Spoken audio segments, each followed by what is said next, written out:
Hey gang, well everybody wants to follow along with what's going on with the Honda, so I'm going to take all you guys along. Ultimately what's going to happen is the carbs are all going to come off. They all come off as one assembly, and also the clutch cover is coming off because the clutch is froze. It's stuck. I had zero spark, so I got in there. Points were okay. They were just a little bit glazed over, so I took care of the points. And all of the electrics were okay, with the exception of the back foot brake. That was just a sticky brake switch, which is right here. That is now taken care of. You can see I've got power showing oil and neutral. And we'll get back here and step on the brake pedal. That would have been this one. And then the front brake. Now the front brake caliper was stuck, so I popped the wheel off. I didn't even clean the mud off of it. Popped the wheel off and compressed the caliper a little bit. Put the wheel back on, and bingo, that was all she needed. So the front brakes are fine. So I've got brakes, I've got the stopping power. It's got fresh gas in the carburetors. The gas tank is not connected to it. I still have to clean the gas tank. I've already had the gas tank off a couple times, but I wanted to put it together so that it looked like a complete bike for you when I hit the key here. So let's see if this sucker's gonna behave. It's only firing on 3 cylinders, but let's see if she's gonna start for us.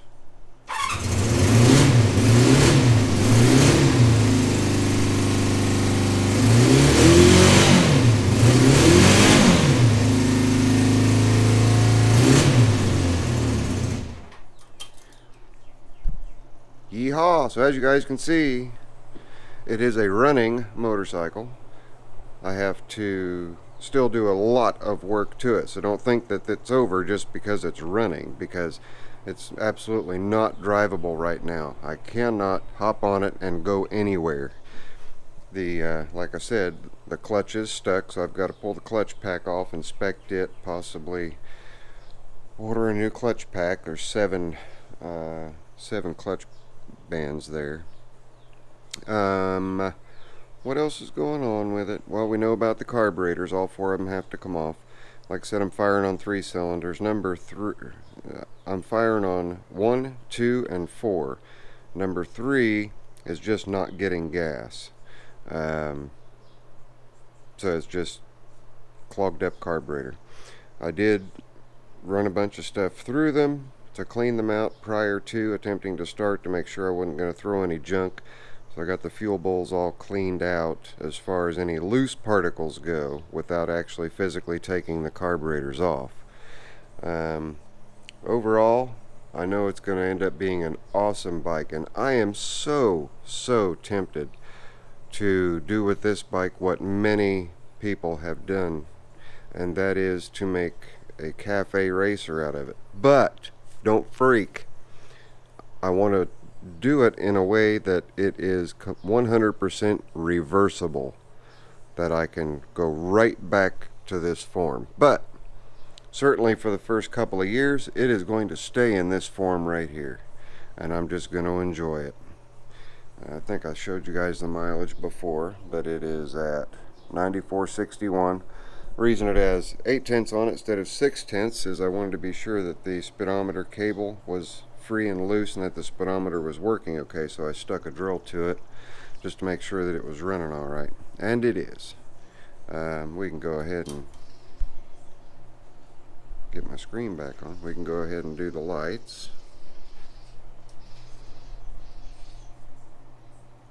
There's the high beam, low beam, off. Let's get left turn signal, and the flasher's a little slow.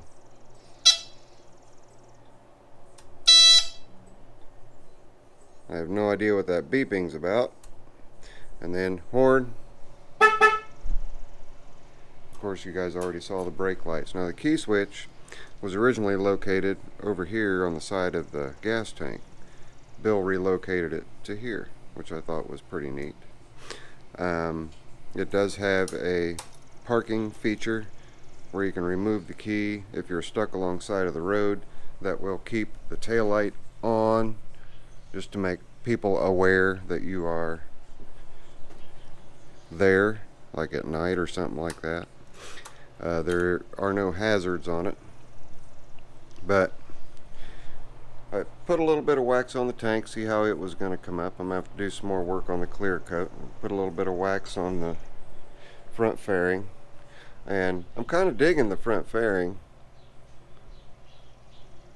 I thought it was going to be overkill and oversized for the bike, but you know, with the crash bar on there and everything else, it's really not. I mean, you know, it's got the good wide inline 4-cylinder. I'm pleased with it. You guys might wonder how I got it to run, since you know that I do not have the gas tank connected. Here's the fuel petcock right here. The fuel line is not connected to it.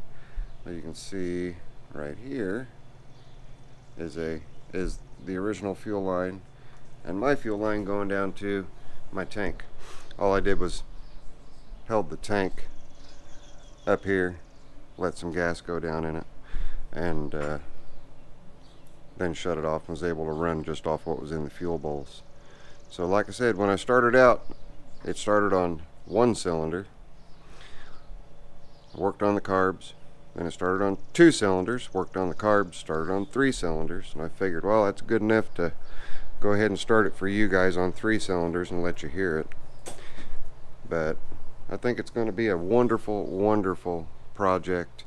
And like I said, everybody's asking to be taken along on the ride with it, and I will do that. I got a lot accomplished yesterday before starting this. You guys saw the videos that I posted. I did the weed eater. I also rebuilt the carburetor on that leaf blower and got it running. I rebuilt the carburetor on the chainsaw that was sitting over here, the Home Light chainsaw.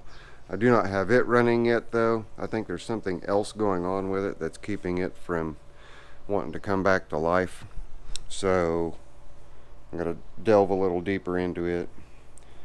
I don't know what else to say about the bike other than I'm real glad that it's here, and it's going to be a well taken care of, well-loved machine, and I can't wait to get all of the shiny bits cleaned up, get the engine cleaned up from all the dust and dirt that's been sitting. You know, it's been sitting for, what I say, 13 years.